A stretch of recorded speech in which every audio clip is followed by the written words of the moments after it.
नाशिक महानगरपालिकेच्या घनकचरा व्यवस्थापन विभागामार्फत जागतिक वसुंधरा दिनानिमित्त कचरा वर्गीकरण व शाश्वत कचरा व्यवस्थापनाबाबत जनजागृती करण्यासाठी तयार करण्यात आलेल्या माहिती पुस्तकाचे अनावरण बुधवारी करण्यात आले। या कार्यक्रमात महापौर हिमगौरी आडके, उपमहापौर विलास शिंदे आणि स्थायी समिती सभापती मच्छिंद्र सानप यांच्या हस्ते माहिती पुस्तकाचे प्रकाशन झाले। शहरातील स्वच्छता व शाश्वत कचरा व्यवस्थापनाला चालना देण्यासाठी स्वच्छ भारत अभियान अंतर्गत हे माहिती पुस्तक तयार करण्यात आले आहे। नागरिकांमध्ये कचरा वर्गीकरण आणि घनकचरा व्यवस्थापन अधिनियमाबाबत जागरूकता निर्माण करणे हा या उपक्रमाचा उद्देश आहे। महानगरपालिका आयुक्त मनीषा खत्री तसेच अतिरिक्त आयुक्त अमित रंजन आणि करिश्मा नायर यांच्या मार्गदर्शनाखाली हा जनजागृती उपक्रम राबविण्यात आला। नवी दिल्ली येथील centre for science and environment CSE या संस्थेमार्फत हे माहिती पुस्तक जनजागृतीसाठी उपलब्ध करून देण्यात आले आहे। या माहिती पुस्तकाच्या माध्यमातून नागरिकांना घरगुती तसेच व्यावसायिक स्तरावर ओला आणि सुका कचरा वेगळा ठेवणे, ओल्या कचऱ्यावर स्थानिक पातळीवर कंपोस्टिंग प्रक्रिया राबविणे तसेच सुक्या कचऱ्याचा पुनर्वापर व पुनर्प्रक्रिया कशी करावी याबाबत मार्गदर्शन करण्यात आले आहे। योग्य कचरा व्यवस्थापनामुळे पर्यावरणीय प्रदूषणात घट होऊन स्वच्छता, आरोग्य आणि शाश्वत विकास साध्य होण्यास मदत होते, यावरही या माहिती पुस्तकात भर देण्यात आला आहे। तसेच सार्वजनिक ठिकाणी कचरा टाकणे, कचरा जाळणे किंवा नियमांचे उल्लंघन करणे यासंदर्भात असलेल्या दंडात्मक तरतुदींची माहितीही यात समाविष्ट करण्यात आली आहे। नागरिकांनी नियमांचे काटेकोर पालन करावे असे आवाहन यावेळी करण्यात आले। हे माहिती पुस्तक शहरातील घरोघरी प्रत्यक्ष तसेच डिजिटल माध्यमातून पोहोचविण्यात येणार असल्याची माहिती देण्यात आली। यावेळी नगरसेवक दिनकर अण्णा पाटील, जयंत जाचक, सविता काळे, कोमल मेहरोलिया, निवृत्ती इंगोले, घनकचरा व्यवस्थापन विभागाचे संचालक डॉ. आवेश पलोड, जनसंपर्क अधिकारी नितीन गंभीरे, CAC संस्थेचे प्रतिनिधी कैफी जावेद, अदिती पताडे तसेच पर्यावरणप्रेमी उपस्थित होते। नाशिक महानगरपालिकेने सर्व नागरिक, संस्था व आस्थापनांना स्वच्छ नाशिक, सुंदर नाशिक, हरित नाशिक या ध्येयपूर्तीसाठी कचरा वर्गीकरण व शाश्वत व्यवस्थापनाची जबाबदारी सामूहिकरित्या पार पाडण्याचे आवाहन केले आहे। की परवाच्या दिवशी जेव्हा आमची GB झाली तिथे आम्ही उन्नत नाशिक अभियान हा अनाउन्स केला। मागच्या काही काळात नाशिकमध्ये जे काही उपक्रम झाले त्यामध्ये असं लक्षात येतं की ग्लोबल वॉर्मिंग आणि जागतिक पातळीवरती तापमानाचं प्रमाण हे खूप वाढतं आहे। वृक्ष लागवड ही शहराची आणि गावांमधली निकड होत चालली आहे।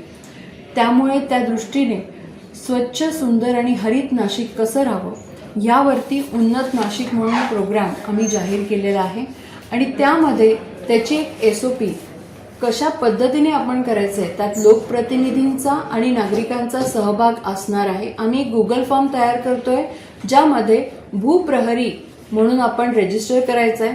मग यामध्ये स्वच्छतेचा आपला विषय असेल, सुंदर म्हणजे नुसतं ब्युटिफिकेशन नाही तर सेफ नाशिक पण सुंदर आहे, आणि हरित म्हणजे जिथे ट्री प्लांटेशन करायचं आहे। या माध्यमातून आम्ही रेन वॉटर हार्वेस्टिंगचा देखील प्रचार प्रसार करणार आहोत, कारण आपण पाहतोय की गेल्या काही वर्षांपासून नाशिकमध्ये जी काही ग्राउंड वॉटर लेवल आहे ती कमी होताना दिसते आणि ही जर ग्राउंड वॉटर लेवल आपल्याला वाढवायची असेल तर निश्चितपणे काही ठोस पावलं नाशिक महानगरपालिका आणि येणाऱ्या पिढीला जर आपल्याला पाणी द्यायचं असेल, चांगलं वातावरण द्यायचं असेल, हवा द्यायची असेल आणि नक्कीच चांगली वृक्ष आणि त्यांची फळं द्यायची असेल, पक्षी जीवन सुद्धा जगवायचं असेल तर ही करणं अतिशय गरजेचं आहे। त्यामुळे या मार्गाने आम्ही लोकप्रतिनिधी आणि नागरिकांचा सहभाग देखील नोंदवत आहोत। छोट्या पॅटर्नची संकल्पना अशी आहे की आपण आता पाहतोय की काही वर्षांपूर्वी लावलेली जी वृक्ष आहेत ती झाडाच्या रस्त्याच्या मधोमध येत आहेत। ही जी वृक्ष आहेत ती नंतर, कारण जसं जसं पॉप्युलेशन वाढतं तसं जसं आपला DPR बदलतो, काही 9 मीटरचे रस्ते मग 30 मीटर केले जातात, पण त्यावेळेस लावलेले कडेला वृक्ष जे असतात ते नंतर बाधा होतात आणि नंतर मग त्यावरती काही जण ऍक्सिडेंट पण होतो आणि मृत्युमुखी पडतात। तर ही पुढची काळाची गरज आहे की वृक्ष तर लागले पाहिजे पण ते योग्य ठिकाणी लागणं अतिशय गरजेचं आहे आणि म्हणून कुसमाडी पॅटर्न खरं गरजेचं आहे। कुसमाडी पॅटर्नची संकल्पना अशी आहे की एक छोटा ट्रे आहे, त्यामध्ये विविध प्रकारची किंवा सेम प्रकारची आपण 12 बियाणं लावतो, एक रोपं तयार करतोय. ते रोप नंतर आपण एका बॅगेत टाकतो ज्यामध्ये खत दिलं जातं. हे सगळं आपल्यापर्यंत पोहोचवलं जात आहे आणि त्यामध्ये ते 7 ते 8 फुटाचं होईपर्यंत झाड हे आपल्या घरात वाढतं आणि नंतर ते झाड जे आहे ते जंगलात वाढणार आहे. म्हणजे कॉन्सेप्ट अशी आहे की प्रत्येकाच्या मनातलं झाड आहे जे आपल्या घरात वाढत आहे, पण घरात वाढणारं झाड हे जंगलासाठी वाढत आहे. त्यामुळे याचं संगोपन करून आपण चांगल्या पद्धतीने ते जिवंत ठेवायचं आहे 7-8 फीट होईपर्यंत आणि नंतर आपण ते जंगलात जाऊन लावणार आहोत. याने काय होणार आहे की आपला जो हरित क्षेत्र आहे तो वाढणार आहे. योग्य ठिकाणी झाडाची जी संगोपन करून लावण्याची पद्धत आहे ती होणार आहे आणि नंतरच्या काळामध्ये वृक्षतोड आपल्याला जर थांबवायची असेल तर झाडं ही योग्य ठिकाणीच लागली गेली पाहिजे, हा याचा उद्देश आहे आणि तो ह्या वसुंधरा दिनानिमित्त आम्ही सुरू केला आहे. आपल्या महापौर बंगल्यावरती तिथे त्याचं मांडणी केलेली आहे, आपण जाऊन बघू शकता. तिथे आम्ही सकाळीच खरं सगळी रोपं आहेत, बियाणं लावली आहेत, एक मोठं झाड देखील तिथे बॅगमध्ये ठेवलेलं आहे आणि अशा पद्धतीने आता प्रत्येक नाशिकच्या घरात ही जी रोपं आहेत ती वाढावीत ही संकल्पना आहे. कधीपासून आपण सुरुवात केली आहे आणि निश्चितपणे आम्ही प्रयत्न करतो की आधी आम्ही NMCच्या शाळांमधून ही रोपं मुलांकडे देऊ, म्हणजे ती एक साधारण 30,000 विद्यार्थी तर 30,000 घरांपर्यंत जाणार आहे. मग NMCचे कर्मचारी, NMCचे लोकप्रतिनिधी आणि मग हळूहळू नाशिककर. आज जागतिक वसुंधरा दिवस आहे आणि त्यानिमित्ताने अनेक उपक्रम खरं तर काही गेल्या महिनाभरापासून आम्ही विचारपूर्वक मांडत आहोत. नाशिक महानगरपालिका आणि येणाऱ्या कुंभ पर्वाची ही गोष्ट लक्षात घेता आम्ही असं ठरवलं आहे की आपल्या सगळ्यांनाच नाशिक हे अतिशय स्वच्छ, सुंदर आणि हरित हवं आहे. पण असं नाशिक जेव्हा उभं करायचं आहे ते सगळ्यांच्या सहभागाने होणार आहे. नाशिककरांना बाजूला ठेवून आपण काही मोजकी लोक संपूर्ण नाशिक हरित करू शकत नाही, संपूर्ण नाशिक स्वच्छ देखील राहू शकत नाही. मग आज सॉलिड वेस्ट मॅनेजमेंटच्या ज्या काही प्रॅक्टिसेस आहे, कचरा विलगीकरण, प्रत्येक घरामध्ये हाऊसहोल्डमध्ये ओला कचरा आणि सुका कचरा निघतो. मग वेगळं काय ठेवायचं आहे? आता जर आपण बघितलं तर ही पुस्तिका आहे वेगळे ठेवा नाशिक. मग आपल्याला काय काय वेगळं ठेवायचं आहे? यामध्ये आपल्याला ओला कचरा वेगळा ठेवायचा आहे, सुका कचऱ्यामध्ये पण आता वेस्टच्या ज्या आधीच्या संकल्पना होता त्या वेगवेगळ्या होत चालल्या आहे. आपण पाहतोय की आता अनेक घरांमध्ये इलेक्ट्रॉनिक वेस्ट देखील तितक्याच प्रमाणात आहे, कारण मोबाईल आहे, चार्जर आहे, बरेचशी घड्याळं इलेक्ट्रॉनिकच्या माध्यमातून आहे, सेल आहेत, लॅपटॉप्स आहेत, प्रिंटर्स आहेत आणि अनेक अशा छोट्या गोष्टी आहेत, इलेक्ट्रॉनिक डिव्हायसेस आहेत, गेम्स आहेत, रिमोट कंट्रोल्स आहेत. हे इलेक्ट्रॉनिक वेस्ट देखील वेगळं ठेवण्याची गरज आहे. त्याचबरोबर आपले प्लास्टिकचे जे वापर करतो आपण त्याला आपण वेगळे ठेवायची गरज आहे. तर ही का आहे? आता पर्यावरणपूरक जगणं हे आपण शिकलं पाहिजे.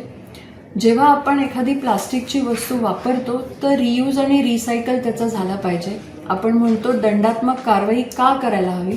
तर नक्कीच जेव्हा 50 मायक्रॉनच्या खाली प्लास्टिक वापरलं जातं ते अतिशय खराब असतं एन्व्हायरमेंटसाठी, कारण त्याचं डिग्रेडेशन होत नाही आणि याला विघटीकरणाकरता अनेक शेकडो वर्ष लागतात आणि त्यामुळे ते प्लास्टिक असंच आपल्या पर्यावरणाला त्रास देत राहतं. त्यापेक्षा ते रियूज आणि रिसायकल करून आपण वापरू शकतो, ही एक वेगळी संकल्पना आहे. म्हणून वेगळं काय काय ठेवायचं आहे हे सगळं या पुस्तिकेत नमूद केलेलं आहे. आपण जर बघाल तर याचे असे काही भाग आहेत ज्यामध्ये आम्ही सांगतोय की कशा पद्धतीने कुठल्या बिनमध्ये कोणता कचरा टाकायचा आहे. त्याच्यामध्ये बायोमेडिकल वेस्ट देखील आहे. आपण बघतोय की सॅनिटरी पॅड्स जे आहेत ते फिमेल हायजीनसाठी आणि नक्कीच जे कचरा विलगीकरण करतात त्यांच्या हायजीनसाठी सुद्धा आपण थोडासा माणूस म्हणून विचार करायला पाहिजे. एक कॉन्सेप्ट आहे की आपले सॅनिटरी पॅड्स किंवा डायपर्स आपण जे वापरतोय, सॅनिटरी पॅड्स विशेष करून रेड डॉट टाकून जर आपण एका बॅगेत टाकले पेपर बॅगमध्ये तर विघटीकरण किंवा विलगीकरण करणाऱ्याला लक्षात येतं की हे सॅनिटरी पॅड्स आहे किंवा हे सॅनिटरी वेस्ट आहे. अशा पद्धतीने आपण कचरा जे उचलतात त्यांना देखील सांगू शकतो. नाही तर आपण आजारी पडल्याचे लक्षणं असतात. त्यामुळे जेव्हा सॉलिड वेस्ट मॅनेजमेंट करतोय तेव्हा कशा पद्धतीने करायचे, त्याचबरोबर जसे आपण इन्सेंटिव्हाइज धोरण आणतो की एखादं जर टॅक्सेशन असेल तर त्याला आपण काही इन्सेंटिव्ह जाहीर करतो. पण मला असं वाटतं की नाशिकमध्ये काही डिसिप्लिनची पण गरज आहे आणि त्याकरता आपण जिथे जिथे पिनलायझेशन करतो आहे, जिथे जिथे आपण टॅक्स नाही म्हणता येणार पण जिथे जिथे पेनल्टी लावणार आहे की आपण थुंकतोय का, आपण कचरा टाकतोय का, आपण जर प्लास्टिकचा यूज करत असू तर ह्या पद्धतीने असे हे चार्जेस इथे आम्ही सगळ्या अवेअरनेससाठी दिले की उद्या कुणीही तुमच्याकडनं एक्स्ट्रा अवाजवी चार्जेस घेता कामा नये. त्यामुळे अशा पद्धतीची पारदर्शकता खरं तर नाशिक महानगरपालिका म्हणून आम्ही राबवतो आहोत.